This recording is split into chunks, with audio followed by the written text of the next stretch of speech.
Okay, so without further ado, Professor Chris Tweed. Thank you, Wasim, and hello to everybody. It's great that you're able to attend this virtual open day. As Wasim has said, my name is Chris Tweed. I'm the current head of school. I'm also a professor in sustainable design. I'm not going to take up too much of your time. I just wanted to sort of welcome you and thank you for showing interest in the Welsh School of Architecture. It's very reassuring to us to know that people in these extraordinary times are taking time out to come and visit us virtually. Of course, we're still here. We're operating in Wales at the moment through what they call a fire break, which is a kind of mini lockdown, which is only for 2 weeks. But the university is still operating through that. As it has been actually since March, but we still have people who are coming onto campus and to our buildings there. So we're in this for the long haul. We're not going to give up, and you know we're determined to continue to fly the flag for the school and promote what we think are its very special. Unique features. Very briefly, if I can just try and summarize those, the school has a kind of ethos of what we call grounded creativity, which essentially means that we are very keen to promote imagination and the development of imagination and creativity. But we tend to focus those on what we would call real world problems. The kind of problems that are what are known as wicked problems, that is, they're very difficult to solve. And as I say, the school has a kind of reputation and ethos of tackling the very real problems that exist out in the wider world. So we have been, for example, for many years, we've been very active in research and teaching in sustainability and specifically in looking at energy in buildings. But we've broadened that now to look at social sustainability. So we're very much tuned in to current debates around the climate emergency. We also are tuned in to debates around social sustainability and equality for all people. Our motto is kind of we aim to carry out well-informed design that will enhance everybody's lives without sacrificing the planet. And that is, I know it's a bit of a cliche, but it's actually what the school has been focused on now for many years and continues to develop, of course. So we're here, we're doing the very best we can in difficult circumstances. And I have to say my colleagues have been amazing and our students have been amazing in carrying on through this and you know, keeping a very upbeat kind of attitude to everything. So I'm going to hand over now to Wasim, and just to reassure you, as no doubt he will and others will, that you know the Welsh School of Architecture is here to offer you the very best learning opportunities we can. So thank you again for attending, and hopefully I'll see you soon. Thank you, Chris. Thank you very much. Okay, so I think you are probably all very interested in hearing from the students about how it's been here at the Welsh School of Architecture. So I'm going to hand it over to Molly. And Molly, you coordinate. Tell me if you can share your screen, if you have a presentation. But between Mari and Harry and Jasmine, maybe 5-7 minutes, tell us about your experience here at the school. Right, okay, so I'm Molly, and I've just started my 5th year at Cardiff University. And obviously everything has changed since I was in 1st year, and it's a completely different environment, but the members of staff have been so incredibly helpful. That's the first thing I have to say. And I'm sure the other students will agree. I kind of just thought it would be helpful for me to explain why I chose Cardiff in the end. And the main reason for that was, as Chris has already said, their whole ethos behind grounded creativity. So it's this idea that we're really, really encouraged to be as creative as possible, and you come up with all these conceptual, incredible designs, but you have that support that enables you to make these mad ideas real. So you can sort of, you're encouraged to be as creative as possible and think completely outside the box. But equally, it's something that could actually be built. And I think that's really handy. And for me personally, when I was looking at different universities, I found that some would either focus more on very creative and conceptual ideas, which I really enjoy, but I like the concept of having something that I know is possible. And then other universities I looked at focused mainly on that side of things. So you were kind of more restricted in your design process, and it was very technical. But I think, yeah, Cardiff was kind of married between the two of them, and it met in the middle. And yes, so sort of to summarize the way Cardiff University work, or they encourage you to work, is they like the term iterative design, which is kind of a fancy way of saying you come up with ideas, you design, you evaluate those ideas, you review those ideas, you critique it amongst one another, and then you redesign. And it's this whole circular process where your first idea will basically never be your final idea, and that's completely okay. And I think Cardiff University really has enabled me to sort of come to grips with the fact that sometimes I will do stuff that's a bit rubbish, but it's okay, and you always do just keep improving and learning. And that's where the members of staff really help. So from the offset, you're kind of, you're like welcome to explore different themes and ideas, and then you're kind of paired with members of staff who are sort of specialists in those fields or have worked in that area before. So in that case, it's really accommodating when you're kind of new to an idea, but you have that backup system where it's like, okay, I've got loads of people who know what they're talking about. They can recommend reading lists and all sorts. But yeah, so that's basically how I would sum up Cardiff University. But in terms of what I've learned in the last 4 years, and the skills and like transferable skills, the main three would be organisation and time management, repetition and criticism. And I think those three aspects are sort of the driving force behind each year of my university experience. So you have to be able to organise yourself and organise your time effectively. And this sort of pairs into that idea of repetition. So you're always repeating ideas and working towards this final design that may not be entirely solved, but it is the most effective design that you've come up with. And then criticism. So you develop a bit of a thick skin where you are able to criticize other people and offer constructive criticism to peers, as well as receiving it. So in terms of now, when I come to the end of 5th year, I know that I'll be able to go out into the real world sort of thing, and I have those three skills of time management.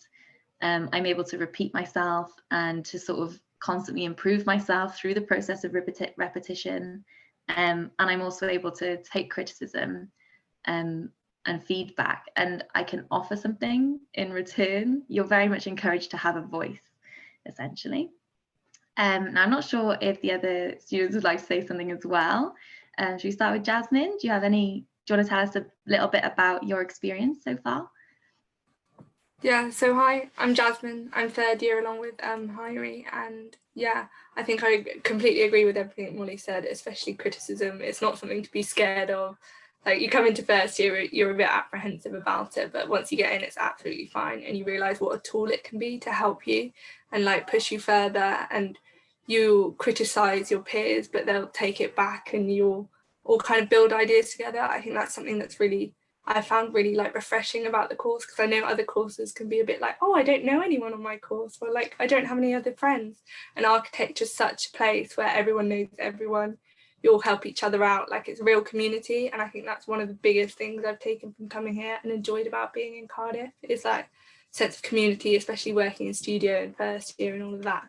like it just makes it such a fun place to be, and it's just a whole new level of excitement to a course that would otherwise just be sat in lectures compared to like the other courses that you could study perhaps.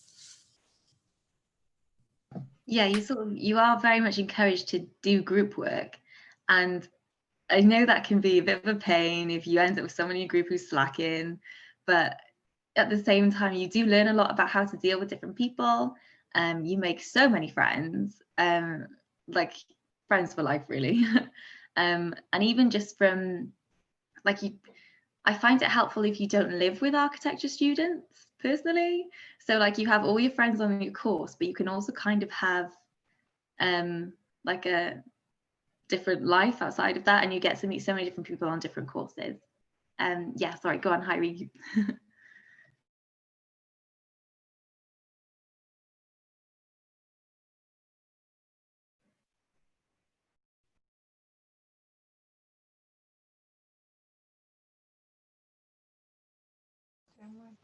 Can you hear me now? Yeah.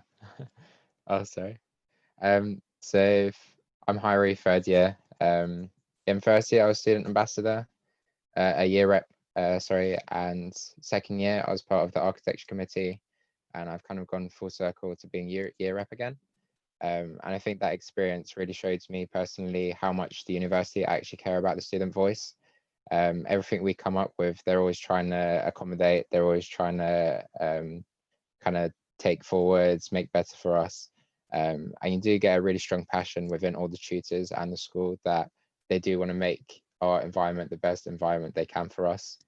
So it's really nice to not only work alongside your peers who are very passionate, but also just knowing the university's there to kind of back us up and kind of give us the best experience and best education possible. Great, thank you guys. Really appreciate it. I think our prospective applicants and students really appreciate hearing the student voice, especially in open days. This is a new thing that we have introduced rather than listening to old guys like us all the time. But now you'll have to listen to me. So I will give you a bit of a presentation about architecture and the program. So I will share my screen. Please let me know if actually it works. Hold on 1 second. So if I do this and then I do this. Right. So do you see the first slide that says open day? Yeah. Okay. Right. So let me get this thing down. So who am I? Welcome to the School of Architecture, first of all. My name is Wasim Jabi. I'm currently the Director of Recruitment and Admissions. Oh, I have a chat. Just 1 second, please. Sorry. Just make sure that there is nothing wrong here. It's showing your notes. Ah, right. Okay, thank you. Yeah, I knew this might happen. I figured it out, but it did not work correctly. So hold on 1 second.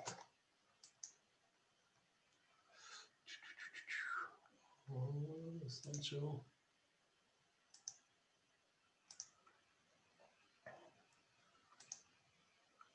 Is this any better? Yes, yeah, that's much better. Ah, thank you very much. Okay, but that means I need to look on the wrong side. Okay, that's absolutely fine. Sorry about that. It's just some ergonomics here. Right, so my name is Wasim Jabi. I'm a reader here at the Welsh School of Architecture. I'm director of Student Recruitment and Admissions, and I'm also director of a PGT program, a postgraduate program called the MSc Computational Methods in Architecture. I'm responsible for kind of digital design teaching strategy at the school, and I've been here in Cardiff since 2008 or 2007 part-time, and then 2008. And I hold a Master's of Architecture and a PhD from the University of Michigan, which I received in 2004. So I'm going to ask you for a favor. I'm going to ask you to imagine a world without architecture, without architects, and kind of ask yourself questions, how interesting that world would be. What kind of problems would it cause if we got rid of architecture and got rid of architects? So who would build our cities, right? Who would think about how we want to live together? Who would organize the flow of commodities, traffic, and people? Who would create the system of extraordinary complexity? Who would consider the enclosure in which we want to spend our time? How we would relate to our outside environment, or what type of buildings best reflect our lifestyles and society? Who would address users' needs in our buildings so that we can include every member of our society? Who would think of appropriate answers to economic constraints? Who would propose adequate forms and spaces for living and dwelling? There would be no one to remind investors and developers of the need for livability and beauty. There would be no one to think about an architecture that is appropriate for us as human beings, but also for the community and the natural environment. In a world without architects, who would think of how communities work, or even what views we will see from our windows? Who would think of the nature of production and work, and what are the appropriate and humane conditions to fabricate and produce? In a world devoid of architects, who would think about how we work together? Who would think of community spaces, spaces that foster communication, encounter, and serendipity? Who would capture the spirit of our times and translate new materials and technologies into the built environment? Who would think of how we fabricate not only buildings, but also things like furniture, or how material is processed and used in a contemporary way? Frank Gehry would not have put a smile on our face with his wiggle chair. Eames would not have designed the DSR chair for mass production. We would not have the elegant precision of the Barcelona chair by Mies van der Rohe, or the sumptuous curves of the Mesa table by Zaha Hadid. Who would develop innovative digital fabrication methods for the built environment? Who would think of architecture that makes best use of these methods? Who would adapt the design process to take advantage of these innovative technologies? Who would think of all the bits and pieces that form an element and how then that element forms a building? Who would care about how the building would perform once these elements have all come together? Who would think about and create the haptics, the feel of the surface, the feel of materiality? Who would care about the poetics of color and material and their interplay? Who would think about how we treat our built heritage and how we can integrate it into our modern lives, how we can transform it to accommodate our contemporary needs and requirements? Without architects and historians of architecture, how do we know what is worth being preserved and what can be demolished and replaced? Who's better equipped to understand the value of buildings in their social and historic context? Who would study the meaning of space and the occasional need for solitude? Who would create spaces of contemplation and reflection, identity, or collective memory? Who would design spaces for spirituality? Who, based on history, would develop ideas for future utopias for us?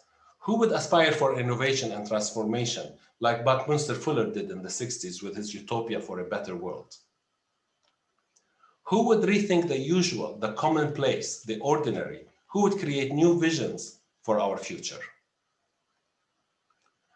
Architects are often accused of being romantic idealists who want to make the world a better place, but this is literally what it is about. At the start of the presentation, I asked you to imagine a world without architecture. Now I ask you to imagine how you can make the world a better place through architecture. Well-informed design makes the world a better place. That is what drives the Welsh School of Architecture teaching and research. We have a passion for creating a built environment that enhances lives without destroying the planet. So now let me tell you about the program itself. The School of Architecture has been in operation for a very, very long time. It almost goes without saying that we are accredited by the RIBA and the ARB. And we usually get very positive reviews from them. But I want to also kind of turn your attention to the idea of becoming an architect. And the word architect, the term architect, is actually a protected term in the UK. You cannot call yourself an architect officially or legally until you take a very kind of lengthy, admittedly lengthy period of study and practical training, usually about 7 years.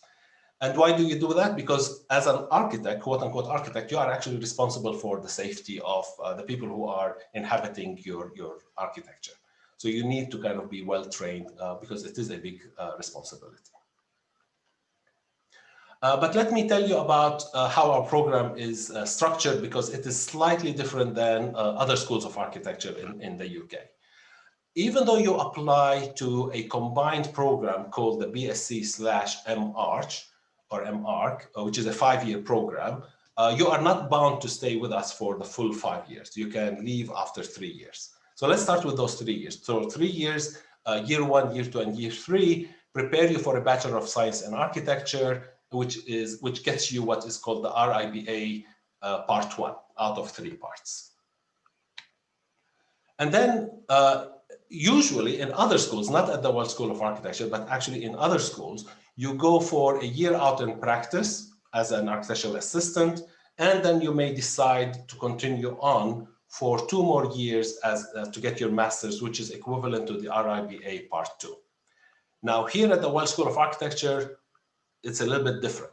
We combine this year out in practice with the first year of the MArch. So it looks like this. Hold on 1 second. Let me just get you to the right slide. So you get out to year 1 in practice, plus some short courses with a reduced fee at the school. And then you come back in year 2 for a full study where you are doing your thesis like Molly is doing right now, to get your Masters of Architecture and you get the RIBA Part 2. After that, you might want to do 1 or 2 years in practice. You might want to study for our PG TIP, which prepares you for RIBA Part 3. And when you pass your RIBA Part 3, sorry, it's a big, saying RIBA all the time. When you pass Part 3 is when you are actually called an architect. And the journey doesn't even stop there. You are kind of expected to engage in what we call continuing professional development, CPD courses, in order to maintain your skills. So as you can count them, 5 years to finish with Part 2, and then perhaps another 2 years to get your Part 3. Some people take, of course, longer to reach Part 3. It depends. But also, of course, if you are somebody like me, I did not do my training in the UK, I did my training in the US, and I chose an academic path rather than a professional architectural path. So our staff have a mix of accredited architects, practicing architects, academic, theoreticians, people who have PhDs, people who have masters. Obviously, it's a mix, and you need that mix and that variety for a full architectural education. But we offer what we call postgraduate programs in architectural design, in building diagnostics, in design administration, urban design, environmental design of buildings, sustainable building conversation. My favorite is the computational methods in architecture because I lead it. And of course, after you've done those, you could also become a full academic and be interested in teaching and in research, and you can follow a PhD program and obtain your PhD very much like I did. But let's go back to our undergraduate program. As I said, the first 3 years is the Bachelor of Architectural Studies, the BSc. And those, if you notice how the program is structured, it always has these 5 main themes: design, technology, history and theory, design principles and methods. And I'll put an asterisk on that because this is under now review and modification. So you might see a slightly different structure when you come here. And then professional practice, which kicks in year 3 and then mostly in year 4 and 5. Design, which is both a kind of a place and a method, is the biggest part of it. As you can see, it's either 70 credits or 60 credits or 80 credits on the left side. This is followed closely by technology, which is usually working in tandem with design, helping you understand the construction perhaps, or the performance of your building, or the structure of your building. So it usually contributes to your understanding of what you are designing in Design Studio. And then this is followed by a series of modules that introduce you to the history and theories of architecture, such as building through time, architecture in context, and issues in contemporary architecture. And as I said, design principles and methods is a series of 10 credit modules. They're smaller modules that were about, at the beginning of the first year, were about learning how to represent and measure and observe. And then in second year, they are again about form exploration, perhaps. It changes from year to year. I like to think of it, because this is a series of modules that I was involved in. I like to think of it as a digital or physical sandbox, where you can experiment with design principles without having it really be critical as a design studio. But you can experiment with design-related principles and methods, as the title says. And then Design Principles and Methods 3 recently has become a series of electives where you can choose things that are of interest to you and kind of pursue that through an elective. Then there is in year 3 practice management and economics that tells you about how do you conduct an actual professional practice as an Office of Architecture. In year 4 and 5, you go out into placement. So immediately after your year 3, if you stay with us, and if you have a 2-1, if you achieve a 2-1, you get an automatic offer to progress into our own MR. You can decide to accept that or not, or leave, go somewhere else. But if you decide to stay with us, year 4, you go out in design, and it's called design in practice. And you also start working on your dissertation, which is a written piece of work, and you can research that while you are working. And as I said, you come back to the school for short courses before you start on your thesis in the 5th year. In the 5th year, you're mostly occupied with the design thesis, as well as architectural technology, not as a module by itself, but as a series of tutorials that help you with that. And then there is practice management and economics, which is a small 10-credit module. So what will your architecture studies be like at the WSA? Since architecture is a field of great variety, also the teaching methods are of great variety. You will attend lectures given by lecturers within the WSA, but also from external experts. The WSA invites outstanding experts to the school to enrich your learning experience and to ground education in contemporary practice. Invited engineers and architects are usually from world-leading practices such as Bureau Happold Engineering, Arup, Zaha Hadid Architects, PLP Architects, or Norman Foster offices. These are just simply some examples of the practitioners that we usually invite to our school. Then there is Studio. Studio is both a very messy place, and we love the mess because we believe that you cannot be constricted. You need to be able to work fast and as Molly said, kind of repeat and iterate. So that usually creates a mess that we absolutely love, and we think it's important. So there is Studio. Studio is both a place and a method. We offer you a workplace in Butte Building where you can work together, share learning experience, and develop your ideas in a team. We are deeply convinced that peer learning is of enormous and vital importance, especially in a highly specialized world, and in particular for a very collaborative profession such as architecture. In Studio, you will explore your architectural design ideas through drawing and modeling some more. Architecture is not a straightforward linear process, but very iterative, as we have heard. Therefore, we are convinced that the studio environment is where students are best exposed to inspiration, discussion, and community, which is vital for a successful learning process. Here, you will learn to work collaboratively. You will learn how to learn from other work and how to engage with other people's work. You will learn to develop your individual position in a variety of approaches. You will learn to appreciate the complexity of the given task and the alternative resolutions to it. WSA will equip you with the necessary material to start your work in Studio. You will find a drawing board at your desk, a sketching book, sketching paper, rulers, and tools for model making. First-year students are also usually given a desk to work at. They're allocated a certain desk.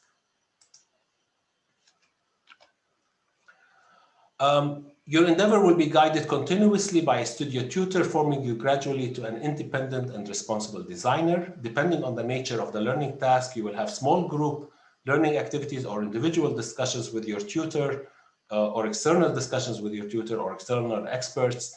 They will guide you how to progress with your learning. Here you see, for example, Chris Loyne, one of our award-winning practitioners with one of the students. Regularly, you will prepare for a design review, or what we call the crit. There you will share your thoughts, concepts, and resolution with external experts from the profession, your tutors, and your peers. They will collectively investigate your proposal, stretch your intellect, appreciate your progress, guide you to your highest performance, and help you to become a more accomplished designer. Your tuition fees are inclusive of site visits where you will study precedents and have a first-hand experience of space, color, and material, and engage in transformation and interpretation through sketching and other methods. Architecture is bound to experience. It is not a desk profession. It is a hands-on profession that is built on one's individual spatial experience. And obviously, we don't know what the situation is next year. Hopefully, we will return to something that resembles normality, and we can take you on field trips, which is a hallmark of almost every year. We try to take students to a European city usually. You will go on visits not only to sites or works of architecture of importance, but also to fabrication companies, so that you can learn about the logistics, opportunities, challenges, limitations, and latest techniques in the construction industry. You will learn how to represent space at different scales, from urban scale to the scale of neighborhoods and places, to models of experimentation and conception. You will develop your own unique design language and use a mix of media to represent your ideas and concepts. You will learn how to express your concepts via evocative sketches and drawings, including mixed techniques of atmospheric and technical drawings. This image, for example, is a good representation of the school's ethos of grounded creativity, where you see both the poetics of the space, the kind of light, the kind of feel of the space, combined with a very technical cross-sectional drawing that shows you how the building will come together and how it is built. You will design not only small-scale buildings, but also large-scale, complex ones with a variety of scale of spaces inside of them. And to be fit for practice, you will learn how to resolve your technical issues and integrate technology in your design proposal. You will learn how to predict and understand the daylight and thermal performance of buildings, and how to integrate concepts of sustainability into your design. The WSA provides you not only with the necessary expertise, but also the equipment to acquire these skills. The WSA runs manual and digital workshops supervised by professional joiners and model makers, and students will be trained in the use of power tools and digital fabrication techniques such as laser cutting, 3-axis milling, 3D printing, and robotic fabrication if your project kind of demands it, and that's usually on a case-by-case basis. In Butte Building, the home of WSA, and therefore directly at hand to the students, we host a dedicated architecture subject library, of which we are very proud. It includes a vast collection of books, publications, journals, and online databases covering subjects related to architecture, spanning from history and theory, economics and management, sociology, architects' monographs, building technology, and product information to professional practice, including maps, drawings, and digital representation. Year one is intended to build your design skills whilst fostering individual creativity. A range of projects will focus on aspects of making, generation of ideas, and response to both urban and rural contexts. During this year, you will participate in a vertical studio project, which is between year one and year two, as well as study visit to a major European city. In year two, we focus on developing your understanding of domestic and medium-sized buildings and skills in the prediction of building performance combined with technical imagination. You will be able to choose another vertical studio project to participate in, because you will be in year two, of course, as well as another study visit to a European city. In year three, you will be offered a range of thematic studio units to work in for the year. You will work on one particular proposal or theme throughout the year and develop it from initial investigative and propositional work at the scale of the urban block or neighborhood to a subsequent close focus on a particular moderately complex building. You will also participate in a study visit, which will allow you to reflect on your unit in an international context. The MArch is a unique 2-year degree scheme, as we have mentioned, taken after the BSc or equivalent qualification from another university. It satisfies part 2 of the UK professional qualification for architects, and it's approved by the RIBA and ARB. In the first year of the MArch, the year of education and practice, you will be based full-time in paid employment in an architectural practice.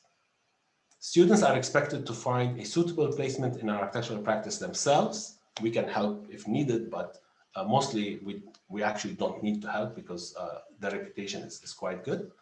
Our students, as it says here, our students have an excellent record in obtaining placements, and many of our past graduates have taken the opportunity of the year of education and practice to spend time in practice abroad. So you don't have to spend it in the UK, you can actually go international. You know, if the situation allows, hopefully, fingers crossed. We maintain contact with you throughout the year, and you are required to attend 3 short courses held in the school and complete associated coursework. Your second year, this is now the final 5th year, is spent entirely in the school, where you will develop an advanced level of architectural design. It offers an intense and lively forum for the exploration and discussion of contemporary issues in architecture, and includes courses in building economics and professional practice. You will apply your skills and interests to a design thesis and dissertation with support from internal and external tutors. So let's talk about entry requirements. First things first, you have to apply through UCAS, as probably all of you know. The program code is K100 BSc MArch, and our institution code is C15 for Cardiff University. Our typical offer, meaning the majority of the offers that go out, are based on a prediction of either AAA or A** AB. That's absolutely fine because they equate to the same thing after all. The offer drops by a grade to AAB if you are taking a relevant EPQ, an extended project qualification. If you are predicted an A in that, then the offer drops to AAB plus A in an EPQ. Now, what does relevant EPQ mean? We would like that EPQ to be architecture related or design related in general, to show a kind of an interest and a focus on our field. And regardless of the academic accomplishments, we distinguish based on a strong portfolio. So the portfolio is really important in the decision-making process. We do not specify A-level subjects. We get a range of subjects. So please don't feel like, oh, you know, they're asking for a certain, they want maths or they want physics. We have accepted people with a wide variety of those. What we prefer, it gives us confidence, is when we see a mix of science and maths, art, DT, design technology, and a humanities subject or a language subject. We do not consider general studies or critical thinking subjects. I know we get a question whether PE, physical education, is accepted, and the answer that came back is that yes, we do accept PE. Other qualifications, and you can see that on our website. I'm not going to go into a lot of details, but you can see them here. 36 if you are taking an international baccalaureate, and then other equivalent international qualifications. We accept those. Please check our website, or if you have any questions, please email the admissions team and they will let you know. But again, regardless of all of that, a strong portfolio is absolute necessity. We do not do interviews. We make the decision strictly on what we see in the application plus the portfolio. And the portfolio, we will email you after you apply to actually ask for a portfolio to be sent to us on or uploaded on our system. So it's not part of the UCAS application process. It happens afterwards. So what is this portfolio? The portfolio, first of all, should be submitted digitally whenever possible. Only on extreme conditions, if you cannot submit it digitally, go ahead and mail us a physical portfolio, but please do not expect it back. So email us only a copy. We cannot send it back.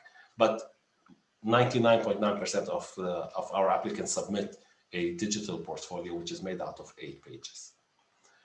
So the portfolio is a curated collection of your work. By curated means that you make a selection and you present it. Imagine yourself kind of putting on an exhibit in a museum, and you're trying to decide which images will go, which paintings will go where, their importance and their priority. I want you to curate your portfolio in the same way.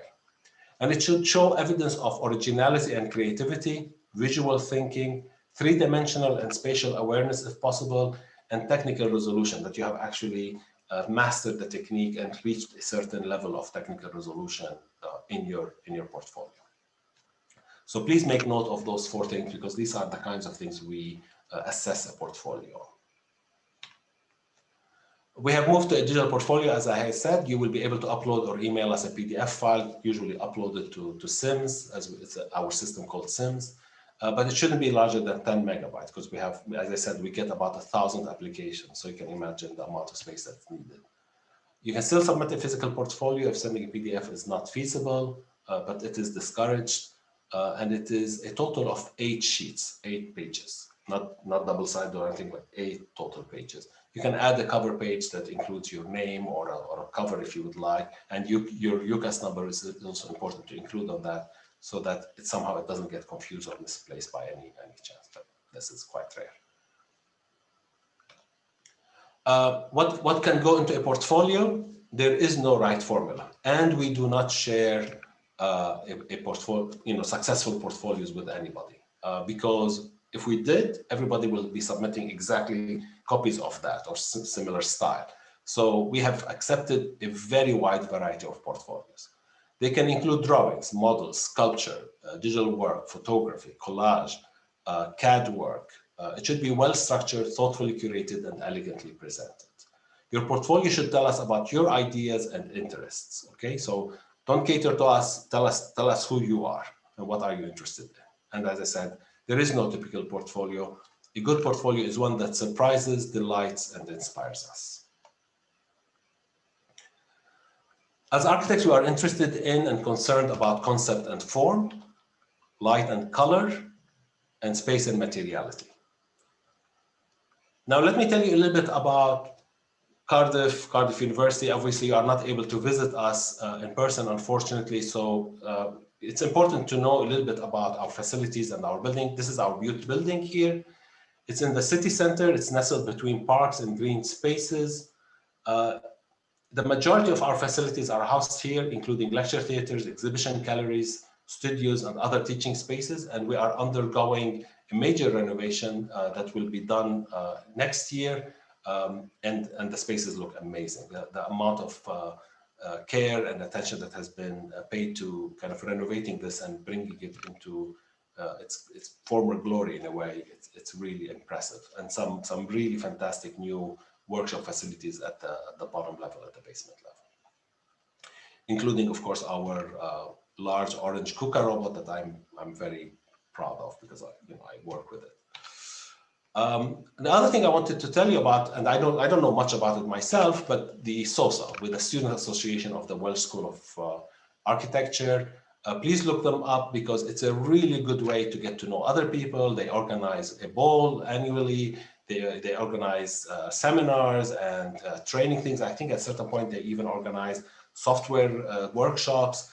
It's a fantastic body that is run by the students and managed by the students. So please look them up. Cardiff is a thriving and attractive city, which is widely recognized as an outstanding place in which to live and study. It combines all the advantages of a compact, friendly, and inexpensive location. We're not London, we're a lot more inexpensive, with the cultural and recreational facilities of a modern capital city. And of course, Cardiff University itself has an international reputation for excellence in teaching and research. It's historic. It has a lot of historic buildings. It has been in operation since 1883 and recognized by our membership of the Russell Group of leading research-led universities. And you can read more about that from our prospectus and brochures, obviously. So for now, that's it from me. I'm going to open it up for questions, but let me first stop sharing here. And let's go here as well. And yes, there is also Q&As on Unibody.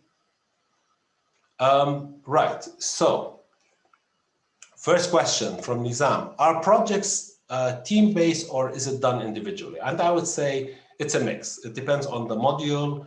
Some of them are individual tasks, some of them are group tasks. Probably in the beginning of a studio, there's a lot of group activities, like, for example, building a big site model or researching something in groups and presenting it to the rest of the studio. And then as the term progresses, it perhaps becomes more of an individual task. From Zach, if you get a 2-1 at a different university and decide to come to Cardiff for the MArch, would there be any issues regarding going from the BSc or to BA or vice versa? I assume you're saying, like, if you get a 2-1 in a BSc from another UK university, let's say, or an RRBA accredited university, and you want to apply to our MArch, this is definitely done. We have, I think, maybe it's now 50% direct entry. I'm not so sure, so don't quote me on that. But we accept quite a bit of direct entry right into the MArch. This is a fairly new thing. The minimum requirement is definitely a 2-1, but also a very strong portfolio. So we want to make sure you are ready because our MArch is quite challenging, quite rigorous. Are specific GCSE results relevant even if we get the passing grades for A level? There is a minimum, I believe, for maths and English. Please look up the website for information on that. I believe they need to be a B. All I can say is that actually it's the other way around. If there is weakness in the A levels, then we have to start dig deeper into the application and we start looking at GCSE, because some research has shown that GCSE results are actually a better indication of performance in university than A levels. So we will always consider the application fully, and if we see some weakness, we start looking for evidence. Let's say math, you got a B or a C even. We'll take a look at what did you do with math in GCSE. What is the contact time like? I'm going to ask Molly to answer that because she knows probably how is the students' contact time with staff. Is it okay? Is it too much, too little?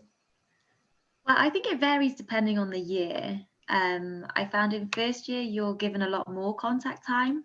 I think because it's very new and I think everybody needs that contact time.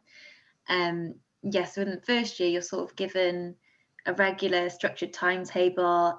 You see your tutor on a regular basis, and that's a one-on-one session. You see them for between 30 minutes to an hour every week. And that's the same from first to third year.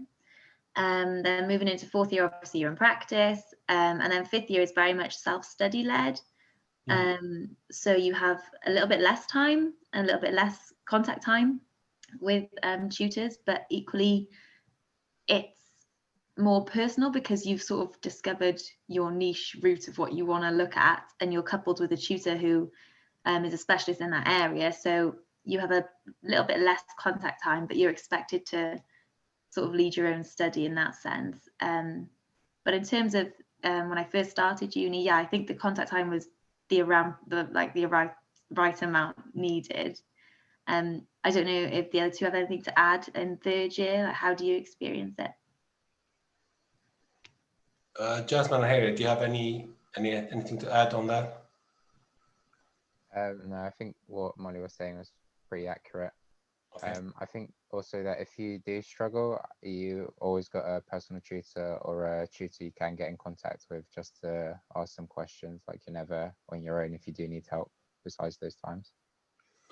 All right. So I'm going to go through some of the remaining questions. This one from Anonymous. I'm taking an art A level as well as physics and maths, but I'm not taking an essay subject. Would it be better if I do an APQ that is an essay based rather than one that produces a creative outcome, e.g. a model? That's completely up to you. What we would like from the APQ is that it is architecture related. Now it could be architectural history, theory related, so that might be an essay, or it could be something that is creative that contributes to your portfolio. Taking an APQ in general, if you can handle it, if you can handle 3 subjects and an APQ, is always a good idea. First of all, as I said, it lowers the grade, but it also adds to your tariff if you do well. So that's always attractive to universities. Right, so For the MR, this is from Abhinav, from the MR portfolio, should professional work be given more weightage or student work? Are working drawings and details required? How many projects should ideally be included? We get that question a lot. I personally, because I look at the portfolios with colleagues, I don't put a lot of emphasis on professional work, because you are working in an office. It's your boss who told you to do probably that drawing. It's probably a drawing of stairs and bathrooms or some office, some anonymous office space. It's probably not the most creative and probably not reflective of your creativity, your interests. So if you want to show your skills in that, absolutely include professional work, especially if you're proud of the drawing. But I would rather see something more personal, from your art A levels, from your design, or from your photography, or you traveled somewhere and you took a sketchbook and started sketching. Really anything that gives us insight into who you are as a designer. It doesn't exclude professional work, but I would say don't let it be the overarching kind of work that's in the portfolio. How many projects should ideally be included? Really, there's no right answer to that. If you are putting 2 projects per page, you're going to end up with 16 projects. If you're putting 1 project on 2 pages, you're going to end up with 4 projects. More is not better, or less is not better. It's just simply we want to be able to have enough information and clear enough information to make a decision. So make sure the images are at a good resolution, they're clear, they're the size that is appropriate to communicate the intent behind them. Right. So if I did well in my Scottish hires, would those grades be considered too, or would it be just that I got in SQA advanced higher? Oh my gosh, I have to admit my absolute ignorance of Scottish hires and SQAs. Usually I get help from the admissions teams telling me these qualifications are equivalent to these kinds of A levels. And that, if I'm happy with that, if they're like 3 A's, A, B, whatever it is, then I go and look at the portfolio. So if I may, Nizam, I would refer you, go ahead and contact us, please, because that's a very specific question, and we can tell you exactly what the requirements are for Scottish qualifications. When is the deadline for applications? It's the normal deadline, I believe, the UCAS deadline, I believe it's in January, and I believe there was an early deadline, of course, in October 15th. Usually it's people who apply for medicine and pharmacy who apply there. But some architecture students who want to get a head start, they go ahead and apply. But please check the actual deadline on the UCAS website. And I would say the earlier the better, obviously, because as the program starts filling up, obviously it can become very competitive. So I'm trying to answer these as well as dismiss them. What is the deadline for oh no, we did that. Sorry, sorry, it's a long day. How long will you be given to complete and send the portfolio? My suggestion to you is start working on it right now. Have it ready by the UCAS deadline. Usually you will get an email within a few days, and then they will give you a couple of weeks to submit the portfolio. So as I said before, submitting the portfolio is not part of the UCAS application process. Don't panic that they have not asked me to upload my portfolio. It doesn't happen when you apply through UCAS. After you have applied your UCAS and your application gets to us, we email you and we tell you to register on SIMS or whatever it is, and they show you how to upload the portfolio at that point. And if you don't get that or something goes wrong, always call us, email us, we'll sort it out with you. Is assessment coursework or exam based? I remember our head of undergraduate studies, Steve Coombs, saying that I think 100% now it's all coursework. I think they have taken out tests out of architecture. It's all coursework.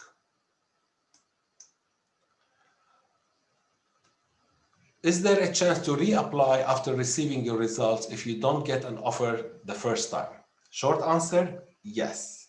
A lot of people apply, not a lot of people, increasingly people are applying during clearing.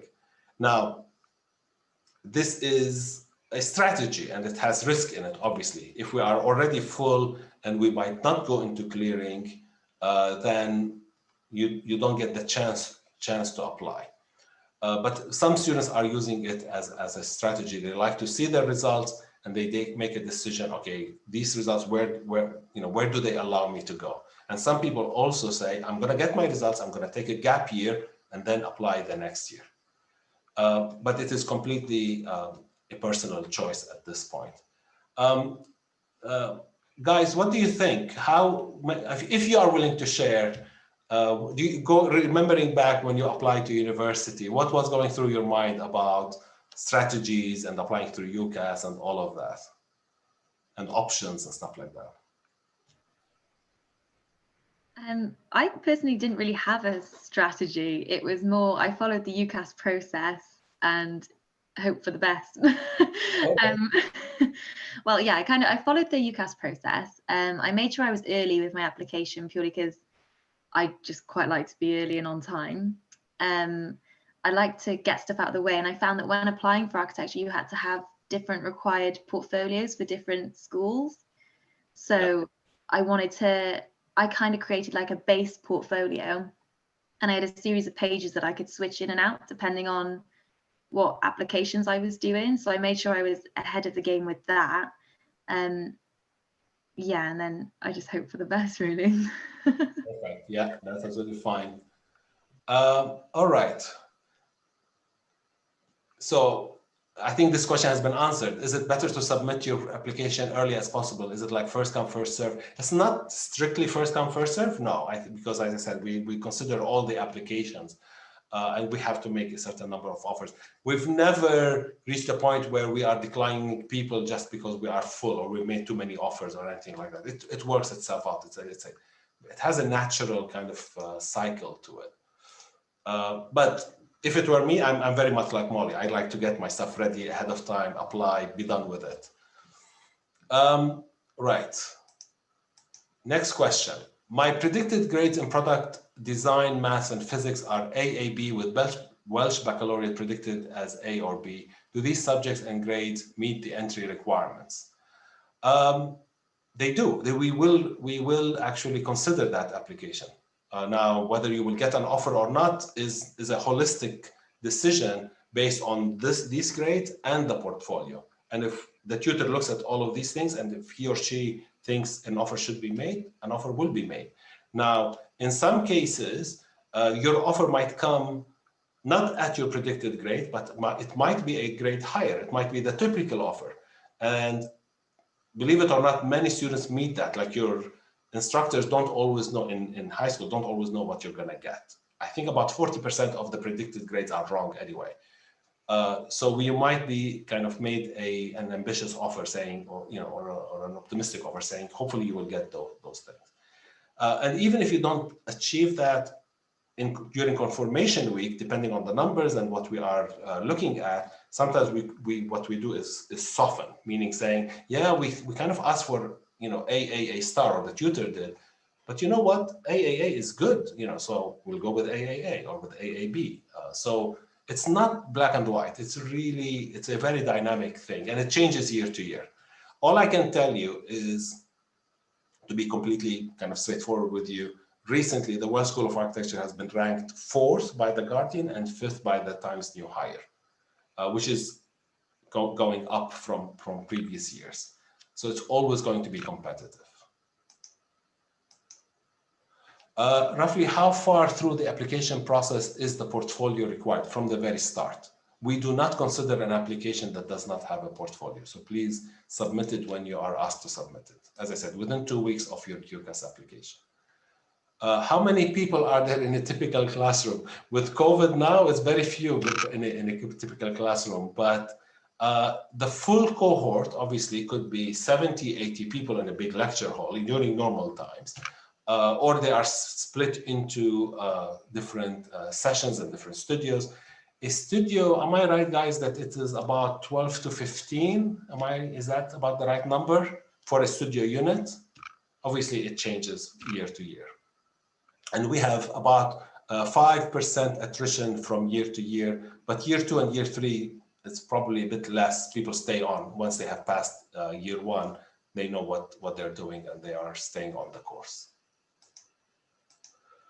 From Zoe, how long do we get to submit a portfolio after application? I've answered that. Sorry, I didn't dismiss it, that's why. If I have a predicted grades A, B, and my college doesn't do EPQ, can I still apply to Cardiff? Absolutely. EPQ, as I said, is a recommendation, and it's something kind of a icing on the cake that I think I added it a couple of years, or I recommended that it gets added a couple of years back, because other schools, first of all, are asking for it, and it shows commitment to architecture if it is a relevant topic. So it is icing on the cake. If you're not doing an EPQ, absolutely do not worry about it. Make sure you get your predicted grades, make sure your portfolio is as strong as it can be, and hopefully you will get an offer from us. And last question, can we submit our EPQ essay or any other design related essay we have completed alongside our portfolio? There's no place for it, so it will have to go under supporting documents, like almost like your personal statement and other things like that. Maybe put a link in one last page on your portfolio, put a link to a website, and hopefully the tutor will have the time to click on that link and go read it. That never hurts. See if you can do that. As I said, we are just looking for the predicted grade in the APQ. We don't have time to read essays and stuff like that. But whenever we have a question about an application, we start digging deeper. We take the time to see what's behind that application. So we look at GCSEs, we look at the personal statement, we look at your work experience, we look at your EPQ if you have it available, any supporting documents. It's just a second level of investigation to make sure we have given you the benefit of the doubt. We have looked at all the possible qualifications you may have. And one more question came right in at the last second. What is the average week like as an architecture student? What is the studio to lecture ratio? I'll hand it to you guys. You know more about this. What's your average week looking like? Sleepless nights or no? Well, I'm not sure if Jasmine or Harry want to start as soon as you're closer to first year a little bit. It was quite a while ago for me. Yeah. Hello? Yeah. So it really depends on how you work. I know, like Molly, you were saying on the chat that you had a job during those years. I know some people come in at 9 and then leave, like work throughout the day, leave at 5, and kind of set that as a routine to themselves. I know even though the uni don't recommend it, I know some people do kind of just work in the evenings and night times. That's kind of like when they can get in the zone of working. So it really depends on you and how you work. But in terms of like facilities to accommodate how you work, obviously everything's a bit different because of COVID this year. So the Butte building used to be open 24/7. Harry, but in terms of studio versus lectures, like how many days do you spend on studio? Do you meet your tutor once a week, twice a week? And then there are lectures, I assume, on Tuesdays and Thursdays or something like that. Yeah. So in terms of that, you have one lecture for each of the modules, and it's usually you have technology. So you have 3 kind of accompanying modules to your design modules. So you have a lecture for each one of those so you have 3 days of lectures. And then you have a year meeting in year 1 and 2, which is also another day that you'll go into a lecture, but that's more so kind of catching up and answering any questions. And then you'll have a day with your tutor, and that's once a week all the time as well. So it's kind of like you have something going on pretty much every day of the week. Great, thank you. This is all the questions I have in front of me. Let me just make sure. Right, if we don't meet the entry requirements, is there another way of joining Cardiff University? I don't know who answered. Oh, Chris answered that already. So he can ask okay, so you can access the Q&A through the Unibody link. But I don't know if Emir is still here. If you don't meet the entry requirements, is there another way of joining Cardiff University? I'm not sure what you mean by that. I mean, obviously, if you don't meet the entry requirements, like if you've not taken A-level, etc., we cannot accept a student who does not meet those entry requirements.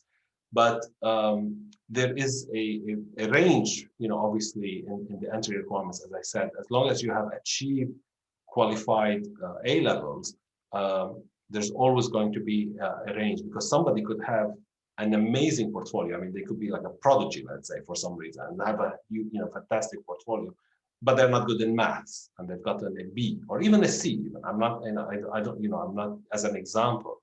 And the tutor might decide that's a person that should be an architect, and they make them an offer. So there's always going to be that variation. There is no kind of like set of entry requirements. So just let me answer this one question, just in case, just to be complete, from Chris. I think he answered it, but he said, when sending an application to extracurricular activities, give a better impression, as you are more likely to accept someone who does extracurricular activities than someone who does not. No, I don't think it's as simple as that.